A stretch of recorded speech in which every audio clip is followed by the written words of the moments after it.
தடித்த வார்த்தை பயன்படுத்தினேன். அப்பொழுது மேடையை நோக்கி குபு குபு என்று வந்தார்கள். நாற்காலி தூக்கி வீசினார்கள். நாராசமான வசை மொழிகளை பேசினார்கள்.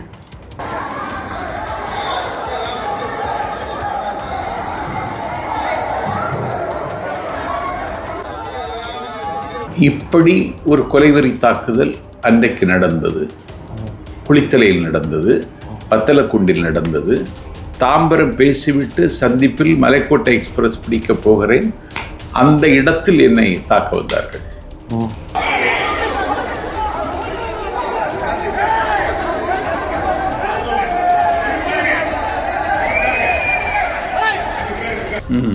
அவனுங்க தலைவா படத்தில் சொன்ன வார்த்தையை சொன்னார், அடி பொழந்துட்டாங்கன்னு சொல்கிறாங்க. அடி பொழந்துட்டாங்கன்னா அப்படின்னா வன்முறையே பேசுகிறான். இதுல வன்முறை வாடை வீசுகிறது. This video is sponsored by Fast Track, celebrating 25 years of excellence. Download your Fast Track app now. Cresco Cars, leading dealers of Maruti Suzuki. RR Collections, elegance in every thread. Top 4 call drivers, day or night, we drive for you. உறவுகளால் நான், உறவுகளுக்காக நான், உங்கள் CP Naveen. இது times of ரிப்பப்ளிக்கின் time stock நிகழ்ச்சி. என் உறவுகள் அனைவருக்கும் இனிய மாலை வணக்கம். உறவுகளே, இன்று நம்மோடு இணைந்திருக்கும் முக்கிய விருந்தினர் தமிழக வெற்றி கழகத்தின் கேம்பெயின் செக்ரட்டரி மதிப்பிற்குரிய திரு நாஜில் சம்பத் ஐயா அவர்கள். சார் வணக்கம். சார் வணக்கம். உறவுகளே, இது ஒரு எக்ஸ்க்ளூசிவான ஒரு இன்டர்வியூன்னு நினைக்கிறேன். ஆமாம், ஏன்னா ஐயா திரு நாஜில் சம்பத் அவர்கள் வந்து இந்த 2 நாளாக வந்து சோஷியல் மீடியாவில் என்ன நடக்குதுன்னு தெரியும். அவரை அடிச்சிட்டாங்க, அவர் ஏதோ ஒன்று பண்ணிட்டாரு அப்படின்னு சொல்லிட்டு தனித்தனியாக வீடியோ போடுறாங்க. இதோ ஐயா வந்துட்டார், சொல்ல போகிறாரு. சார், அந்த நிகழ்வின் போது உண்மையில் என்ன நடந்தது, என்ன பிரச்சனை, அது பற்றி உங்களோட கருத்து என்ன சார்? நீங்கள் நடந்ததை சொல்லுங்கள், என்ன விஷயம்னு சொல்லுங்கள் சார். இல்லை, புகழ்பெற்ற பிகை நோட்ஸ் வலைத்தளம் சார்பில் ஒரு விவாத அரங்குக்கு ஏற்பாடு செய்தார்கள். 100 நாள் தாவேக ஆட்சி வேதனையா சாதனையா என்று. வேதனை என்று பேசுவதற்கு திமுகவின் கொள்கை பரப்பு துணை செயலாளர் ராஜீவ்காந்தி, நாம் தமிழர் கட்சியின் சார்பில் இடும்பவனம் கார்த்திக், அதிமுகவின் சார்பில் கோவை சத்யன், தாவேக சார்பில் பரப்புரை செயலாளர் நான், செய்தி தொடர்பாளர் முன்னாள் அமைச்சர் வைகை செல்வன், புதிதாக இப்பொழுது செய்தி தொடர்பாளராக நியமிக்கப்பட்டிருக்கிற பழ செல்வகுமார். முதலில் கோவை சத்யன் பேசினார். அதற்கு அடுத்து எங்கள் தரப்பில் பழ செல்வகுமார் பேசும் பொழுதே அவரை திமுக காலிகள் பேச விடவில்லை. திமுக காலிகளா? ஆமாம், பேச விடவில்லை. சரி. உரத்த குரலில் கூக்குரலிட்டு கொண்டே இருந்தார்கள். ஏன், உண்மையை பேசிட்டீங்களா? இல்லை, திட்டமிட்டு அது நடந்தது. ஓ சரி. பேசவே விடவில்லை. அவர் அதையும் தாண்டி, அந்த பேரிரைச்சலை தாண்டி எப்படியோ தன்னை தக்க வைத்து கொண்டார். அதற்கு பிறகு இடும்பவனம் கார்த்திக் பேசியதற்கு பிறகு நான் பேச வந்தேன். என் பெயரை சொல்லும் பொழுதே கடுமையான கூக்குரல் இட்டார்கள். உற்சாகப்படுத்தினாங்களா? இல்லை, கூக்குரல். அதற்கு பிறகு ஒலிபெருக்கிக்கு முன்னால் நான் வந்து நின்று, இப்படி இருந்தால் நான் எப்படி பேசுவதென்று ரங்கராஜ் பாண்டே இடத்தில் கேட்டேன். அவர் மௌனமாக இருந்தார். ஒலிபெருக்கிக்கு முன்னால் வந்து நிற்கிற பொழுது அந்த காட்டுமிராண்டி கூட்டம் என்னை பார்த்து இன்னோவா சம்பத் என்று கத்தினார்கள்.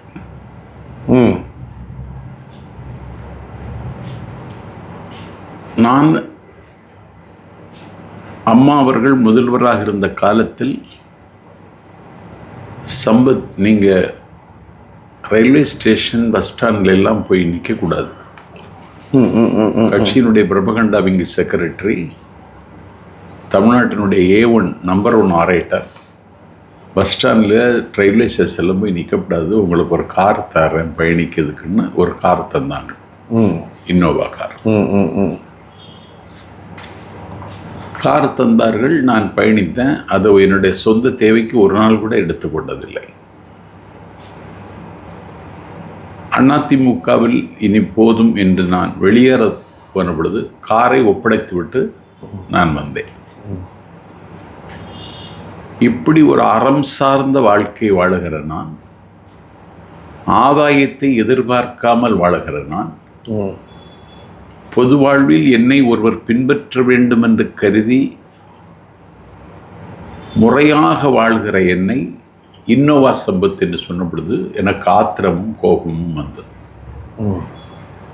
நான் அப்பொழுது ஒரு தடித்த வார்த்தையை பயன்படுத்தினேன். நான் பேசவில்லை, தடித்த வார்த்தையை பயன்படுத்தினேன். அப்பொழுது மேடையை நோக்கி குபு குபு என்று வந்தார்கள், நாற்காலியை தூக்கி வீசினார்கள், நாராசமான வசை மொழிகளை பேசினார்கள். என்னை தாவேக்கா தம்பிகள் என்னை சுற்றி சூழ்ந்து என்னை பத்திரமாக பின்னால் இருந்த ஒரு அறையில் கொண்டு போய் உட்கார வைத்தார்கள். இது அந்த ராஜீவ்காந்தி என்கிறவன் மாணவர் திமுகவின் செயலாளராக இருந்த பொழுது மாணவர் திமுகவை மன்மத அணியாக மாற்றியவன். அப்படி என்றால் மன்மதன்னா காமன். மன்மத அணியாக மாற்றியவன் திட்டமிட்டு வன்முறை செய்வதற்காக ஒரு கும்பலை அழைத்து வந்திருந்தார். அந்த கும்பலின் அட்டகாசம் தான் அது. இதை கண்டு நான் அச்சப்படவில்லை. நான் மரணத்தின் வாசல் வரைக்கும் போய்விட்டு வந்தவன். பல கொலைவரி தாக்குதல்களை எதிர்கொண்டவன். உயிருக்கு உத்தரவாதம் இல்லாமல் இன்றைக்கும் தன்னம் தனியாக தமிழ்நாட்டின் வீதிகளில் உலா வருகிறவன். வல்லாதிக்க சக்திகளை எதிர்ப்பதில் நான் எப்பொழுதும் சமரசம் செய்து கொள்ள மாட்டேன். மரணம்தான் என்னை வழிமறிக்கும் என்றாலும் மரணத்தை முத்தமிடுவேன். மரணம் அழகானது, மரணம் நித்தியமானது. மரணம் மட்டும்தான் உலகத்தில் உறுதியானது. ஒரு நாள் மரணம் எல்லோருக்கும் வரும். நீங்களானாலும் நானானாலும் நாம் அனைவரும் டிரான்சிட் பேசஞ்சர்ஸ். இந்த உலகத்திற்கு வருகிறோம், இந்த உலகத்திலிருந்து விடைபெற்று போகிறோம். அந்த வந்து அதற்கு பிறகு விடைபெற்று போகிற இந்த காலத்தில் ஏதாவது சாதிக்க வேண்டும் என்று கருதுவதுதான் மனித வாழ்க்கை என்று கருதியவன் நான். இன்றைக்கும் சாதித்துக் கொண்டிருக்கிறேன் நான். இவர்கள் என்னை அச்சுறுத்தி பார்க்கிறார்கள். அச்சம் என்னுடைய நிழலை கூட தொட முடியாது. அச்சம் என்னை கண்டு அச்சப்படும். குளித்தலையில் மேடை ஏறி முன்னாள் திமுக சட்டமன்ற உறுப்பினர் என்னை தாக்கினார் அடியாட்களை விட்டு. என்னை பாதுகாக்க எத்தனித்த அன்றைக்கு மதிமுகவின் மாவட்ட செயலாளர், என் மனமெல்லாம் நிறைந்திருக்கிற நண்பன் பரணிமணி என் மீது வந்து விழுந்த தடியை அவன் மீது விழுந்தது. அவன் 6 மாத காலம் கோவை கங்கா ஆஸ்பத்திரியில் சிகிச்சையில் இருந்தார். எவ்வளவு நாள்? 6 மாதம். என் தலையில் விழுந்த அடியை தாங்கிக் கொண்டான் என் உயிரிலும் தித்திப்பான தம்பி பாலமுருகன். அவனுடைய தலையில், என் தலையில் விழுந்த அடி அவன் தலையில் விழுந்தது. அன்றைக்கு என்ன செய்வதென்று தெரியாமல் மேடையிலிருந்து கீழே வந்து திருச்சிக்கு போகலாம் என்று திருச்சிக்கு போய், திருச்சியிலும் புகார் கொடுக்க போன டிஐஜியை பார்க்க போய் டிஐஜி இல்லை. இரவு நேரம். திரும்பவும் கரூருக்கு வருகிறேன். அப்பொழுது என்னுடைய அறையை, நான் தங்கியிருந்த அறையை போலீசார் முற்றுகையிட்டார்கள். கைது செய்வதற்கு அவர்கள் எத்தனிக்கிறார்கள். இங்கிருந்து விடைபெற்று செல்வதுதான் உத்தமம் என்று நண்பர் செந்தில் பாலாஜி, நீங்கள் நெடுஞ்சாலை வழியாக போக வேண்டாம், நான் ஒரு குறுக்கு வழி காட்டுகிறேன் என்று ஒரு குறுக்கு வழியில் கோவை விமான நிலையம் வந்து தலப்பா கட்டிட்டு வர்றேன். தலையில் அடிபட்டுச்சு, எனக்கு ரத்தம் கசிகிறது. தலப்பா கட்டிட்டு கோவை விமான நிலையம் வந்து ஓப்பன் டிக்கெட் எடுத்துட்டு சென்னை வந்தேன். அன்றைக்கு சென்னையில் எனக்கு காஞ்சிபுரத்தில் கூட்டம். மீண்டும் சென்னையிலும் தாக்குவார்களோ என்று கருதி கொஞ்சம் கழக தோழர்கள் 10-25 பேர் என்னோடு வந்து காஞ்சிபுரம் கூட்டம் பிடிச்சிட்டு வந்தேன். இதே மாதிரி ஒரு தாக்குதல் வத்தலக்குண்டில் நடந்தது. அண்ணன் ஐ பெரியசாமி ஏவி விட்ட அடியாட்கள், மழை கொட்டுகிறது, மின்சாரத்தை துண்டித்தார்கள். நான் ஒன்றும் சொல்லலை. அரிசி 1 ரூபாய் என்கிறாய், ஒன்றுக்கு இருக்க 3 ரூபாய் கேட்குறாய், என்னடா ஆட்சின்னு கேட்டேன். அதற்காக என்னை கத்தி, கற்கள், கட்டை கொண்டு எறிந்தார்கள், மின் இணைப்பை துண்டித்தார்கள். தோழர்கள் அந்த பிளாஸ்டிக் சேர் எடுத்து என் மீது அடி விழாமல் பாதுகாத்தார்கள். ஒலிபெருக்கி துண்டிக்கப்பட்டு விட்டது. அப்பொழுதும் நான் சொன்னேன், மேடையே பாடையாக மாறினாலும் கொண்டு வந்த செய்தியை கொட்டிவிட்டுத்தான் போவேன், ஒரு கோழையைப் போல கீழே இறங்க மாட்டேன் என்று. எந்த காவல்துறையும் அங்கே இல்லை. நான் கொண்டு வந்த செய்தியை கொட்டிவிட்டு ஒலிபெருக்கி இல்லாமல் பேசிவிட்டு கீழே இறங்கினேன். அதிமுக நிலக்கோட்டை சட்டமன்ற உறுப்பினர் தேன்மொழி, நீங்கள் செம்பட்டி வழியாக திண்டுக்கல் சென்றால் வழியில் மறித்து தாக்க வாய்ப்பு இருக்கிறது, நிலக்கோட்டை வாருங்கள், நான் வேறு வழி உங்களுக்கு திண்டுக்கல் போக வழிகாட்டுகிறேன் என்று திண்டுக்கல் நள்ளிரவு குறிஞ்சி விடுதியில் வந்து தங்கினேன். அந்த குறிஞ்சி விடுதியில் இரவு 2:30 மணிக்கு மாவட்ட காவல்துறை துணை கண்காணிப்பாளர் வந்தார். எதற்கு வந்தீர்கள் என்று கேட்டேன். உங்களுக்கு பாதுகாப்புக்காக என்றார். நான் சொன்னேன், வத்தலக்குண்டில் தந்த பாதுகாப்பு ரொம்ப பிரமாதம், அதைவிட ஒரு பெரிய பாதுகாப்பையா தரப்போகிறீர்கள் என்று கேட்டேன். தூக்கம் இல்லை. அதிகாலை 4:30 மணிக்கு மீண்டும் அதே மாவட்ட துணை கண்காணிப்பாளர் வந்தார். எதுக்கு வந்தீங்கன்னு கேட்டேன். பாதுகாப்புக்குன்னார். நான் சொன்னேன், நீங்கள் சொல்ல தயங்குகிறீர்கள், எனக்கு கொஞ்சம் உளவியல் தெரியும், என்னை கைது செய்வதற்கு உங்களுக்கு கட்டளை, தாராளமாக கைது செய்யுங்கள் என்றேன். என்னை கைது செய்வார். எத்தனை மணிக்கு?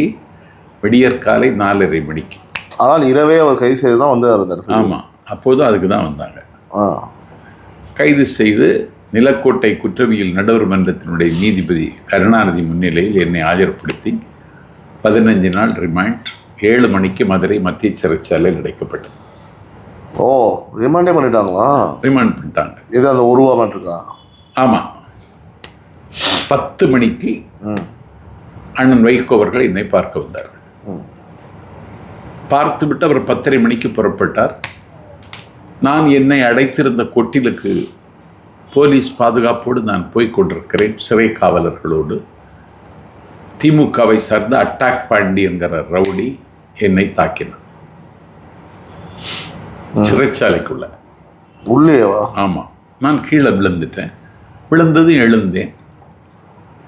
காவல்துறை கொஞ்சம் சிறை காவலர்கள் கொஞ்சம் உஷாரானார்கள். உளவுத்துறை மூலமாக செய்தி வெளியே கசிந்து விட்டது. அப்பொழுது ஆட்கொணர்வு மனு உயர் நீதிமன்றத்தில் போட்டேன். நீங்கள் வைகோ தான் உதவினாரா? வைகோ உதவினார். தென்னகத்தின் புகழ்பெற்ற வழக்கறிஞர் அஜ்மல் கான் எனக்காக வாதாடினார். அன்றைக்கு நீதியரசராக இருந்தவர் இப்ராஹிம் கலிஃபுல்லா. இன்றைக்கு உங்களோடு நான் உட்கார்ந்து பேசுகிறேன் என்றால் எனக்கு உயிர் பிச்சை தந்தவர் இப்ராஹிம் கலிஃபுல்லாவும் அஜ்மல் கான். வித்தின் 1 ஹவரில் சிறை கண்காணிப்பாளர் கோர்ட்டுக்கு வரணும்னு சொன்னார் இப்ராஹிம் கலிஃபுல்லா. சிறை கண்காணிப்பாளர் கோவிந்தராஜன் 1 ஹவரில் வந்தார். நாஞ்சில் சம்பத் போலீஸ் கஸ்டடி கிடையாது, ஜுடிஷியல் கஸ்டடி. அவரை ஏன் தாக்கினீர்கள்னு நீதியரசர் கேட்டார். சிறை கண்காணிப்பாளர் தாக்கவில்லைன்னார். இனிமேல் தாக்க மாட்டோம்னு அப்போ எழுதி கொடுன்னு கேட்டார். என்னுடைய சுப்பீரியர் ஆஃபீஸர் சொல்லாமல் நான் எழுதி தர முடியாதுன்னார். அப்போ உங்கள் மேலே சுப்பீரியர் ஆஃபீஸர் சொன்னால் தான் எழுதி தருவீங்கன்னா, அப்போ உங்கள் சுப்பீரியர் ஆஃபீஸர்கிட்ட கேட்டால் அவருக்கு மேலே இருக்கிற சுப்பீரியர் ஆஃபீஸரை அடையாளம் காட்டுவார். அது வரைக்கும் இந்த நீதிமன்றம் பொறுத்திருக்காது. Nanjil Sampath immediately transfer to Trichy central prison என்று இரவோடு இரவாக என்னை மதுரை சிறையிலிருந்து திருச்சி சிறைச்சாலையில் அடைத்தார்கள். இப்படி ஒரு கொலைவெறி தாக்குதல் அன்றைக்கு நடந்தது. குளித்தலையில் நடந்தது, வத்தலக்குண்டில் நடந்தது. தாம்பரம் பேசிவிட்டு சந்திப்பில் மலைக்கோட்டை எக்ஸ்பிரஸ் பிடிக்க போகிறேன், அந்த இடத்தில் என்னை தாக்க வந்தார்கள். மூலனூரில் தாக்க வந்தார்கள். வரதராமை என்கிற குடியாத்த ஒன்றியத்தில் தாக்க வந்தார்கள். இப்படி பல இடங்களில் திமுகவின் கொலைவெறி தாக்குதலுக்கு ஆளானவன் தான் இந்த சம்பத். நான் மரணத்தின் வாசல் வரைக்கும் வந்துவிட்டு போனதுனால எனக்கு எந்த அதிர்ச்சியும் கிடையாது. நான் ஒரு ஷாக் ப்ரூஃப் பொலிட்டீஷியன். இதுக்கெல்லாம் நான் பயந்து ஓட மாட்டேன். இதெல்லாம் எங்கே சொல்லியிருக்கீங்களா சார் இதுக்கு முன்னாடி? இல்லை, இது எனக்கு என்னுடைய வாழ்க்கை வரலாறு பதிவு செய்கிறேன் உங்கள்கிட்ட. இது முன்னாடி எங்கே சொல்லியிருக்கீங்களா? இல்லை இல்லை இல்லை.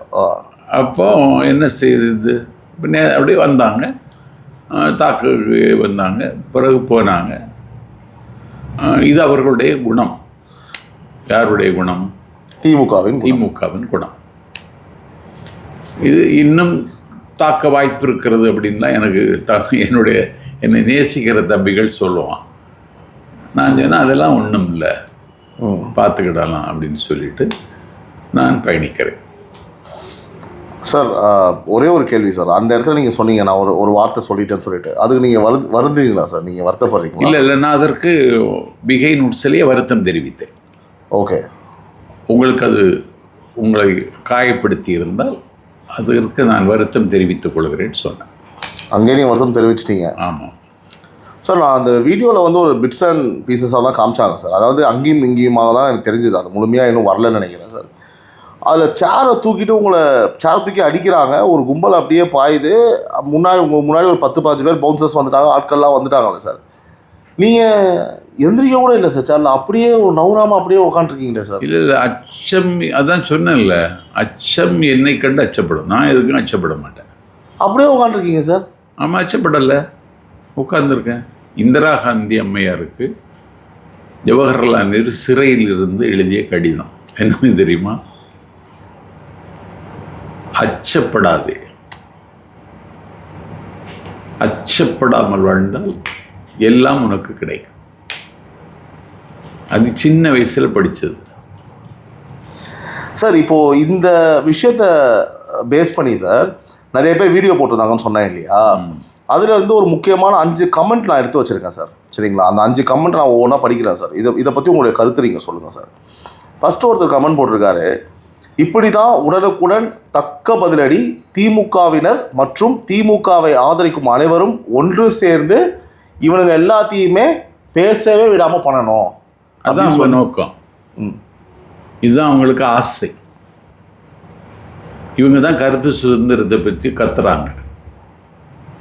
என்ன பேச விடாமல் தடுக்கிறதுக்கு இவங்க யாரு? நான் பேசி கொண்டிருக்கும் பொழுது உயிர் பிரிய வேண்டும் என்று ஆசைப்படுகிறவன் தான். இந்த கட்சியில் இணையும் போதுமே நீங்கள் போட்ட விதி அதுதான். ஆமாம், நான் பேசிக்கொண்டே தான் இருப்பேன். நான் ஒரு ஆகச்சிறந்த பேச்சாளன் தமிழ்நாட்டில். எனக்கு நிகராக யாரும் இல்லை. நான் பேசுவது அவங்களுக்கு பிடிக்கலை, அதனால தான் இப்படி போடுறான். என்னை போல் பேசுவதுக்கு திமுகவில் யாராவது இருக்காங்களா? பிடிக்கலையா? பொறுத்து கொள்ள முடியலையா? பொறுத்து கொள்ள முடியலை. எனக்கு இருக்கிற ஃபேம் அண்ட் நேம், ஒரு திரை கலைஞனுக்கு இருக்கிற மரியாதை எனக்கு இருக்குது தமிழ்நாட்டில். நான் தெருவில் நடந்து போகிற பொழுது, சாலையில் நடந்து போகிற பொழுது, உங்கள் தமிழ் எனக்கு பிடிக்கும்னு என்னை கட்டி அணைத்து முத்தமிடுகிறார்கள் தம்பிகள். தமிழ்நாட்டில் யாருக்காவது இருக்கா? திமுகவில் எப்படி வருதுன்னு இருக்கானா? அதனால் பேசவே விடக்கூடாதுன்னா நீ யார்? தமிழ்நாட்டினுடைய முதலமைச்சர் விஜய். நான் அவருடைய நிழலில் இருக்கிறேன். விஜயனுடைய கால் செருப்புக்கு வராது உன் கட்சியை. இன்னைக்கு உன் கட்சியை கல்லறைக்கு போய் கொண்டிருக்கிறது. நீ இப்படி சொல்லுறதுக்கு உனக்கு என்ன தகுதி இருக்கு? நான் பேசத்தான் செய்வேன். சார் அடுத்த கமெண்ட், இது போன்ற வாடகை வாய்களால் திராவிட கொள்கைகளுக்கு மரியாதை குறைகிறது அப்படின்னு சொல்லியிருக்காங்க சார். உங்கள் கருத்து?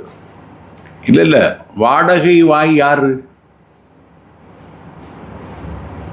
இந்திரா காந்தி எமர்ஜென்சி கொண்டு வர்றாங்க, திமுக பாதிக்கப்படுகிறது, திமுக நிர்வாகிகள் சிறைப்படுத்தப்பட்டார்கள், அண்ணன் ஸ்டாலின் உட்பட ஓராண்டு காலம் அவர்கள் இருண்ட சிறையில் இருந்தார்கள், விடுதலை பெற்று வந்தார்கள். விடுதலை பெற்று வந்ததற்கு பிறகு எந்த இந்திரா காந்தி சிறைப்படுத்தினாரோ அந்த இந்திராவை அடுத்தது நேருவின் மகளை வருக நிலையான ஆட்சி தருகன்னு கருணாநிதி சொன்னாரே, கருணாநிதியினுடைய வாய் வாடகை வாயா நாரவாயா? பதில் சொல்லுங்க. இந்த நாட்டில் பண்டாரம் பரதேசி என்று சொல்லி பிஜேபி கட்சியை கடுமையாக விமர்சனம் செய்தார் கலைஞர். பிறகு அதே பண்டாரம் பரதேசியை ஆட்சிக்கு கொண்டு வருவதற்கு 1999 அதிமுக ஆதரவை திரும்ப பெற்றதற்கு பிறகு அந்த பண்டாரம் பரதேசியினுடைய காலில் விழுந்து கிடந்தாரே கருணாநிதி. கருணாநிதிக்கு வாய் வாடகை வாய் இல்லையா? உங்கள் நிலைப்பாட்டை எத்தனை தடவை மாற்றி இருக்கீங்க? டெல்லி தான், டெல்லிக்கு எங்களுக்கு தான் போட்டின்னீங்க தேர்தலில். எங்க தலைவர் பேரை உச்சரிக்கல, எங்க கட்சிக பேரை உச்சரிக்கல, புதிய அடிமைகள்னு சொன்னார் உதயநிதி. நாங்கள் ஆட்சிக்கு வந்துட்டோம். 26 கட்சிகள் 200க்கு மேற்பட்ட சாதி குழுக்களை எதிர்த்து 34.92% ஓட்டு வாங்கி மக்கள் திலகம் எம்ஜிஆர் பெறாத வெற்றியை பெற்றோம். இன்னைக்கு என்ன நிலைமை உங்களுக்கு? எங்களுக்கு டெல்லிக்கு தான் போட்டி என்று சொல்லிவிட்டு 107 இடங்கள் வெற்றி பெற்று எங்களுக்கு ஆட்சி அமைக்க வாய்ப்பு தாருங்கள் என்று தமிழ்நாட்டினுடைய மேதகு ஆளுநரிடத்தில் கேட்டு 14 நாட்களில் மெஜாரிட்டியை நிரூபிக்கிறது சொல்வது ஆட்சி அமைக்க ஆளுநர் கூப்பிட்டாரா? ஆளுநர் அத்துமீறி இன்னொரு வார்த்தை சொன்னார், திமுக ஆட்சி அமைக்க கோரினாலும் அழைப்பேன், அண்ணா திமுக ஆட்சி அமைக்க கோரினாலும் அழைப்பேன் என்றார். அன்னைக்கு ஸ்டாலின் என்ன சொன்னார்? யாரிடம்? மார்க்சிய கம்யூனிஸ்ட் கட்சியுடைய தேசிய பொதுச் செயலாளர் தோழர் பேபியிடம் 2 மார்க்சிய கம்யூனிஸ்ட் கட்சி எம்எல்ஏக்களை அதிமுக ஆட்சி அமைக்க நீங்கள் ஆதரவு தாருங்கள் என்று பேபியிடத்தில் கேட்டாரே ஸ்டாலின். அவருடைய வாய் நாரவாயா வாடகை வாயா? சொல்லுங்க. தொகுதி மறுசீரமைப்பில் இருக்கிற நிலைமை 543 தொகுதி தான் இருக்கணும். 25 ஆண்டு காலம் தொகுதி மறுவரை செய்யக்கூடாது என்று பேசிவிட்டு லண்டன்ல இருந்து கொண்டு திமுக எம்பிக்கள் நாடாளுமன்ற உறுப்பினர்கள் குழு கூட்டத்தை காணொளி வாயிலாக கூட்டி தொகுதி மறுவரை குறித்து நாடாளுமன்றத்தில் எதுவும் பேசிவிடாதீர்கள், சில திருத்தங்களை நாம் கொடுப்போம், அந்த திருத்தங்களை ஏற்றுக்கொண்டால் தொகுதி மறுவரையை ஆதரிப்போம் என்று சொன்னாரே ஸ்டாலின். இதுக்கு வாடகை வாயின்னு இதுக்கு பேர் இல்லையா? கிழிச்சு தொங்க விட்டுருவேன். சார் அடுத்து ஒருத்தர் கேட்டிருக்காரு சார், யாரடா சொல்ற கூலிக்கு மாரடிக்கிற சம்பத் கமெண்ட் சார். சரிங்களா, உங்க வீட்டில் உள்ளவர்களும் இப்படிதான் போல, திமுகவிற்கு வெற்றி தோல்வி உண்டு, ஆனால் மீண்டும் ஆட்சிக்கு வரும் அப்படின்னு ஒரு கமெண்ட் சார். எங்க வீட்டில் உள்ளவங்க அரசியல் ஒன்றும் கிடையாது, தேவையும் இல்லை, நான் அதை விரும்பவும் இல்லை. என்னுடைய மகன் ஒரு டாக்டர், எம்டி, ஜெனரல் மெடிசின் படித்தவன். அவர் மருத்துவக் கல்லூரியில் இன்னைக்கு அவன் அசிஸ்டன்ட் ப்ரொஃபஸர்.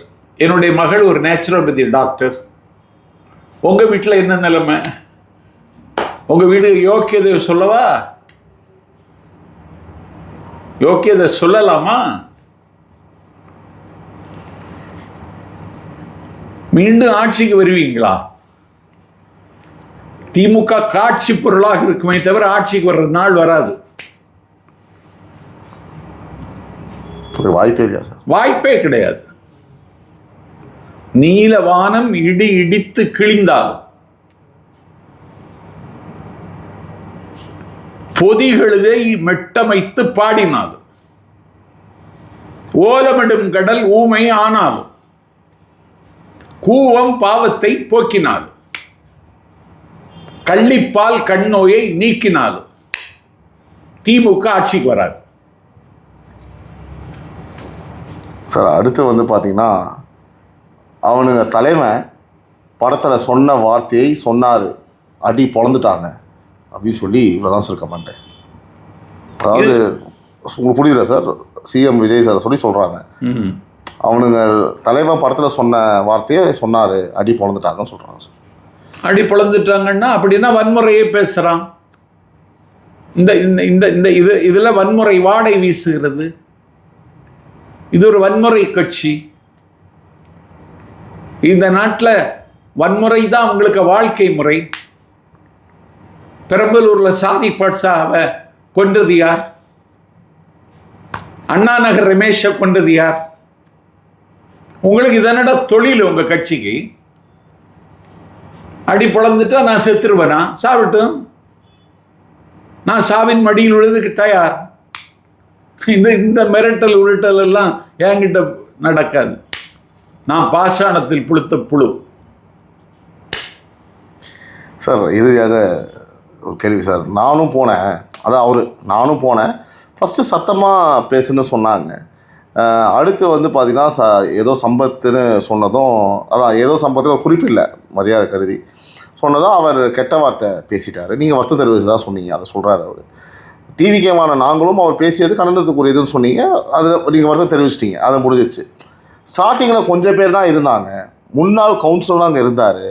ஆனால் எங்கேருந்து அவ்வளோ பேர் வந்தாங்கன்னே தெரியல. திடீர்னு பார்த்தா அவ்வளோ கூட்டம். ராஜீவ்காந்தி கூலி கொடுத்து கூட்டிகிட்டு வந்த கூட்டம். பொதுக்கூட்டத்துக்கு இவங்களுக்கு ஆள் வருமா சார்? கூட்டம் வருது. பொதுக்கூட்டத்துக்கு இவங்களுக்கு ஆள் வருமா சார்? மு.க. ஸ்டாலின் அண்ணா நகரில் பேசுகிறாருன்னு நாளைக்கு போடுவீங்க, ஒரு பையன் வரமாட்டான். உதயநிதி ஸ்டாலின் தஞ்சாவூரில் காவிரி பிரச்சனைக்கு போனானே, 8 மாவட்டம், அரியலூர், பெரம்பலூர், நாகப்பட்டினம், திருவாரூர், புதுக்கோட்டை, திருச்சி, தஞ்சாவூர், 8 மாவட்டத்தில் இந்த வந்து உனக்கு கூட்டம் வந்துச்சா? உனக்கு இன்னி கூட்டம் வராது. அவ்வளோதான் போகுது, முடிஞ்சு போயிடுச்சு. புதியவர்களை மக்கள் விரும்புகிறார்கள், புதியவர்களை கொண்டாட தயாராகிவிட்டார்கள். அரசியல் போக்கு திமுகவில் இருக்கவனுக்கு தெரியலை. பீகாரில் நிதின் அபின் பிஜேபி கட்சியின் தேசிய தலைவருடைய சொந்த தொகுதியில் தேர்தல் வியூக அமைப்பாளர் பிரசாத் கிஷோர் வெற்றி பெற்றிருக்கிறார்.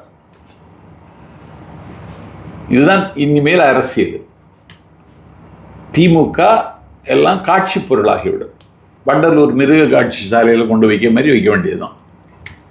திமுகவுக்கெல்லாம் இனி வாழ்வு கிடையாது சார். இப்படி சொல்கிறீங்க? ஆமாம், திமுகவுக்கு வாழ்வு கிடையாது. அவங்க நாங்கள் கணிச்சதை தப்பாக கணிச்சிட்டோம், நாங்கள் யார் எதிரின்றதை தப்பாக கணிச்சிட்டோம், அதனால தான் மிஸ் ஆகிடுச்சு. இப்போ எதிரி யாருன்னு தெரியும், அடிக்கிறது ஈஸின்ற ஒரு மைண்ட் செட்டில் இருக்காங்களே சார். யார் எதிரி? இப்போ தாவேக்கா தான் சார். எதிர்த்து பாரு, உங்களுக்கு எங்களை எதுக்க முடியுமா? 3வது தலைமுறையும் இன்றைக்கு ஆக்கிரமித்துக்கிற கட்சி தாவேக்கா. 3வது தலைமுறைனா என்ன? எங்கள் வீட்டில் இருக்க 7 வயசு பேரை விசிலுக்கு எப்போ ஓட்டு போடுற வாய்ப்பு வரும்னு என்கிட்ட கேட்குறான். 7 வயசு பையன்? 7 வயசு பையன். உன் கட்சியில் இருக்கிற 80 வயசுக்காரன் கூட உதயசூரனுக்கு ஓட்டு போடுறதுக்கு மனம் இல்லாமல் இருக்கான். கேட்டால் டென்ஷன் ஆகாமல் என்ன சார் பண்ணுவாங்க? இப்படி பேசினா என்ன சார் ஆவாங்க? இந்த மாதிரி நீங்கள் பேசுகிறனால தான் வரல. இல்லை, நான் உண்மையை தானே சொல்கிறேன். அதாவது பந்தாட்ட மைதானத்தில் பந்தை உதைக்கணும், ஆளை உதைக்கப்படாது. இவங்க ஆளை உதைக்கலான்னு பார்க்குறாங்க. இது அவங்களுக்கு வாழ்க்கை முறை. இதையெல்லாம் கடந்து நாஞ்சில் சம்பத்து நிற்கிறேன். என் பேரை சொன்னால் சான் பிரான்சிஸ்கோவில் கைதட்ட 100 பேர் இருக்கான். இவர் பேர் சொன்னால் கூட தான் சார். யார் பேர் சொன்னா? ஸ்டாலின், உதயநிதி. ஸ்டாலின் பேரை சொன்னால் கோபாலபுரத்திலே கைதட்ட ஆள் இல்லை. என் பேரை சொன்னால் சான் பிரான்சிஸ்கோவில் 100 பேர் கைதட்டுவான். ஆனால் உதயநிதி அவர்கள் சார், உதயநிதி சேப்பாக்கத்திலே தட்ட மாட்டான்.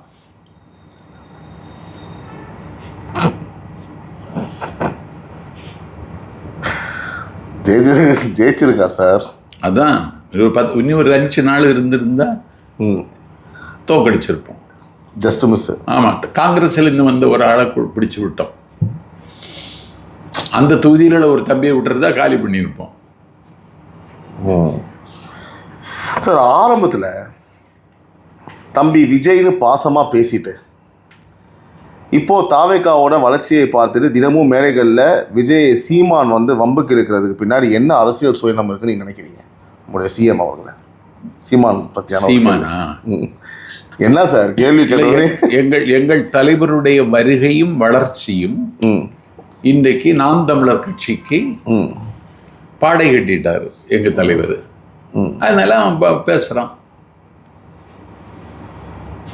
இதுதான் காரணம். இதுதான் காரணம், வேற என்ன? ரைட்டு. அவன்கிட்ட நாங்கள் என்ன பங்கு கேட்டோமா? இந்த நாட்டு மக்களும் என்கிட்ட சிக்கிச்சு, நீங்கள் செத்திங்கடா அப்படின்னு சொல்கிறாரு சார். யார் சார் சொல்கிறாரு? அவர் யார்? அவர் தான். நாட்டு மக்களும் உங்கள்கிட்ட என்னைக்கு சிக்கும்? எந்த நாளும் சிக்காது. எந்த நாளும் சிக்காது. வாய்ப்பே இல்லையா சார்? வாய்ப்பே கிடையாது. உன் அரசியல் இதோட காலி. அடுத்த தேர்தலில் உன் கட்சி உயிரோடு இருக்கிறதே சந்தேகம். சார், எப்படி சார் அது மாதிரி ஒரு கட்சி? அவன் கட்சி என்ன கொள்கை சொல்லுங்க சார்? மண் வளம், தமிழ் வளம், தமிழ் தேசியம். மண் வளம், தமிழ் தேசியம், இயற்கை. தமிழ் தேசிய மாநாடுன்னு போட்டார் விடுதலை சிறுத்தைகள் தலைவர் உளுந்தூர்பேட்டையில். அது மாதிரி ஒரு கூட்டத்தை கூட்டி காட்டு பார்ப்போம். உன் கையில் இருக்கிற தமிழ் தேசியத்தை திருமாவளவன் கையில் எடுத்துட்டார்.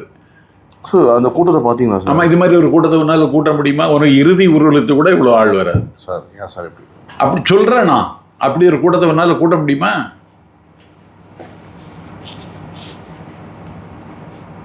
பகலில், ராத்திரி கிடையாது, பகல் 12 மணிக்கு பட்ட பகலில் சுட்டரிக்கிற வெயில்ல எண்ணச்சலிக்காத கூட்டம் உளுந்தூர்பேட்டையில். உளுத்து போன உளுந்து விடனி. சார், நாம் தமிழர் கட்சி பல வருஷமாக சேகரித்த இளைஞர்கள் ஒட்டுமொத்தமாக இப்போ சிஎம் விஜய் பக்கம் போயிடுச்சுன்ற பயத்தில் தான் சீமான் வந்து பார்த்தீங்க அப்படின்னா தாவேகாவை இவ்வளோ கொச்சப்படுத்தி பேசுகிறாரா சார்? தாவேகாவை கொச்சப்படுத்தவே முடியாது. அவர் பேசுகிறார் சார். அவர் கொச்சப்படுத்தி பேசுவான், அது அவனுக்கு குணம். சாக்கடையில் சந்தனத்தை எதிர்பார்க்க முடியுமா? சலூன் கடையில் சர்க்கரை எதிர்பார்க்க முடியுமா? கூவத்தில் குங்குமத்தை எதிர்பார்க்க முடியுமா? அது அவனுக்கு குணம். அவன் ஒரு தரங்கட்டவன், உரங்கட்டவன், திறங்கட்டவன். சார், தொடர்ந்து நம்ம சிஎம் விஜய் அவர்களையும் தாவேகாவையும் சீனிட்டே இருக்கிற சீமான் அவர்களுக்கு நாஞ்சில் சம்பத் கொடுக்க போகிற அந்த ஒரே வரி அதிரடி எச்சரிக்கை என்ன சார்? ஒரே வரி அதிரடி எச்சரிக்கை நீங்கள் அவர்கிட்ட சொல்லணும் அப்படின்னா என்ன சொல்லுவீங்க சார்? நீ கடை விரித்தாய், கொள்வார் இல்லை, கடையை பூட்டிவிடு. நாக்பூரிலே பிச்சை எடுத்து பிழைக்கலாம், தமிழ்நாட்டில் இருக்காது.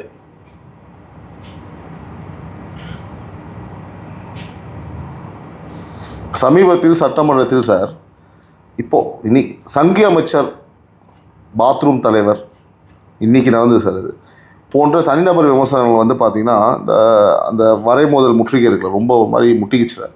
தமிழக அரசின் நாகரிகம் மற்றும் விவாத தரம் குறைந்து விட்டதை நீங்கள் பார்க்குறீங்களா சார்? அது கருதுறீங்களா? சட்டசபை இந்த மாதிரி இதுக்கு முன்னாடி யார் சொன்னா இது? இன்றைக்கி வந்து பார்த்திங்கன்னா திரு சிடிஆர் நிர்மல்குமார் வந்து செந்தில் பாலாஜியை பேசும்போது என்ன பண்ணிட்டார் அப்படின்னா, மாண்புமிகு கரூர் கம்பெனின்னு சொல்லிட்டார் மாண்புமிகு அமைச்சர் அவர்கள் சிடிஆர் நிர்மல்குமார்.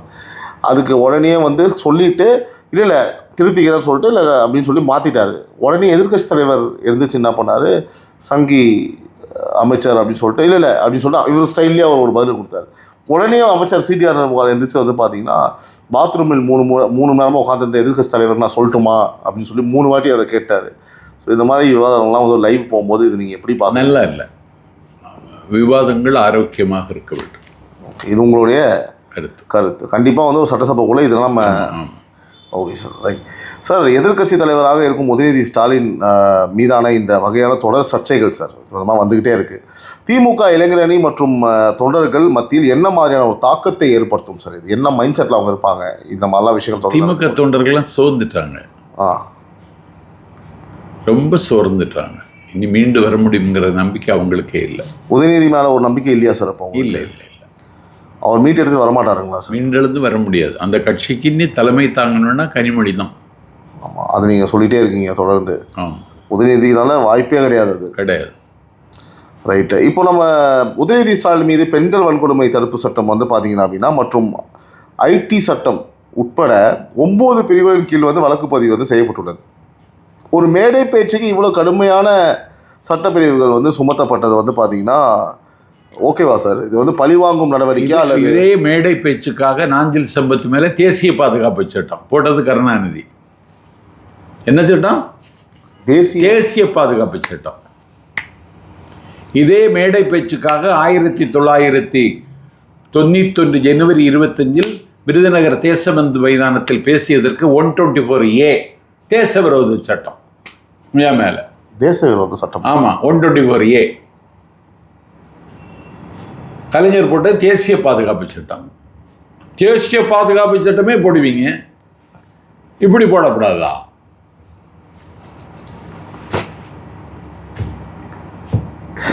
இப்படி சொல்கிறாங்க எப்படி சார்? அது உங்கள் மேலே போட்டாங்க சார், இது கரெக்டாக சார்? நான் சாதாரணமானவன் சார். நீங்களாவது எதிர்கட்சி தலைவர், பல்லாயிரம் கோடிக்கு அதிபதி. வழக்கை சந்திங்க. இதில் என்ன இருக்குது?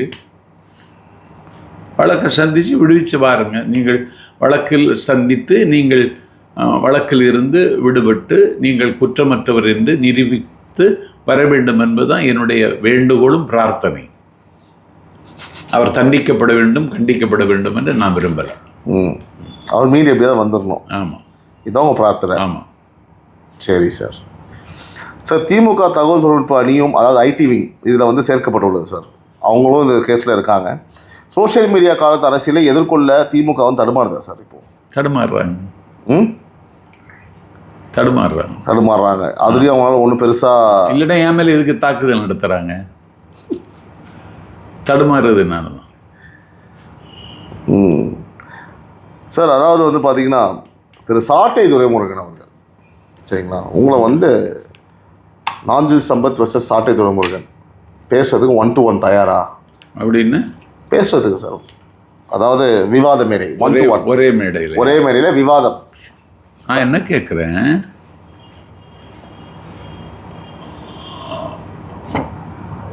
கூவம் குற்றாலத்தை சவாலுக்கு கூப்பிடலாமா?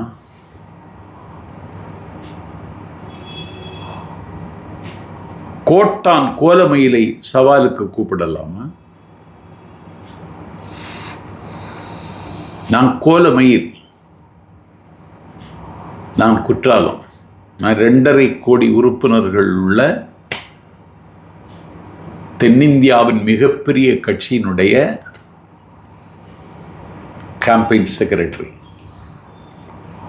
நீ வெறும் 2000 பேர் இருக்கிற ஒரு கட்சியில் இருக்கிறவன், நீ என்ன போட்டிக்கு கூப்பிடலாமா? இது என்னது இது சார்? ஓட்டே 45 லட்சம் இருக்கு சார். நீ எறும்புடா, நான் யானை சார். அவர் அப்படியெல்லாம் கூப்பிடாது. உனக்கு அப்படி அறிவிப்பு இருக்குன்னா சீமானை கூப்பிடு. ஏன் சார் இந்த மாதிரி? இல்லை, உனக்கு அறிவிப்பு இருக்குன்னா சீமானை என்ன எதுக்கு கூப்பிடுற? உனக்கு என்ன தகுதி இருக்கு என்ன கூப்பிட? சார், அவருக்கு கல்லூரியில் படிக்கிற காலத்தில் 48 எலக்யூஷன் காம்படிஷனில் 42 முதல் பரிசு வாங்கினவன். நான் அமெரிக்காவில் சான் ஃப்ரான்சிஸ்கோவில் வாஷிங்டனில் சொல்லியர் உள்ளவர் விருது பெற்று நியூஜெர்சி வட அமெரிக்க தமிழ் பேரவை நியூஜெர்சி பேரவையில் 3 நாள் முத்தமிழ் விழாவில் கலந்து கொண்டவன். நான் கிருஷ்ணா ஸ்வீட்ஸ் நடத்திய இலக்கிய விழாவில் கோவையில் போய் 8ஆம் தேதி பேசிட்டு வந்தவன். என் தகுதி என்ன, உன் தகுதி என்ன?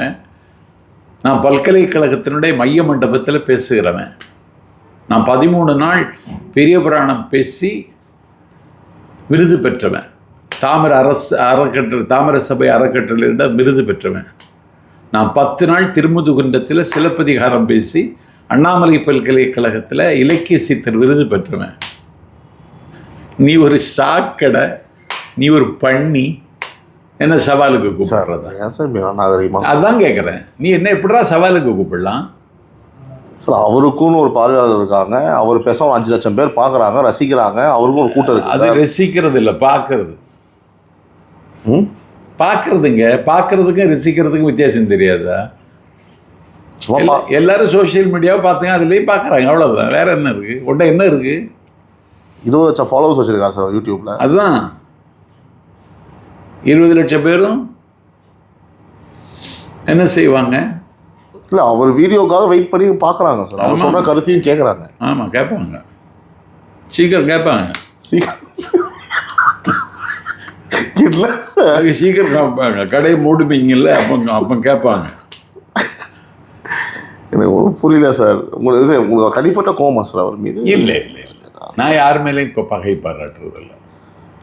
அவங்க சொல்கிற இல்லை இல்லை இல்லை, ரங்கராஜ் பாண்டே தலைமையில் திருநெல்வேலியில் ஒரு விவாத அரங்கத்தில் என்னோட அவர் கலந்து கொண்டார்.